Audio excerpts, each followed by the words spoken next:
So why didn't you get him off the backup? All I know about that is that the backup tapes are disaster recovery tapes that put everything in one lump, and extracting individual emails out of that is very costly and difficult. And it was not the policy at the time. Did anybody try? I have no indication that they did. They didn't go to extraordinary lengths as they suggest they did. And it's just devastating. And he points out the IRS never disclosed to either the Inspector General or to Congress that learners' data was lost, even though the IRS knew that the data was lost and it knew a criminal investigation was ongoing. Now, and then we just played earlier, this U.S. archivist came under questioning, admitted the IRS did not follow the law by failing to archive electronic communications and then destroying the evidence of those communications. And when the GOP rep, Tim Walberg, asked the archivist if the IRS had reported the loss, no, they didn't follow the law, which we just played for you.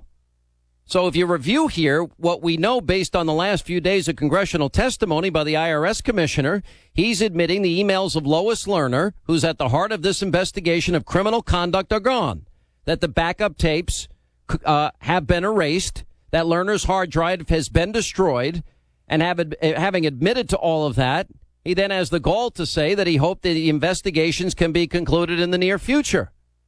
Michael Gerson writes in the Washington Post, it's a mix of arrogance and delusion that seems designed to incense Republicans. And that is the IRS commissioner delayed informing Congress of the lost emails for months, even while assuring members that they would be provided.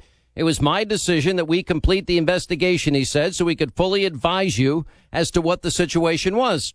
Translation, we wanted to get our story straight before we advised you of anything.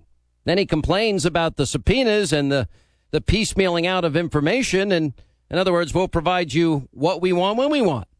Every email, he says, has been preserved that we have, except the ones we don't have.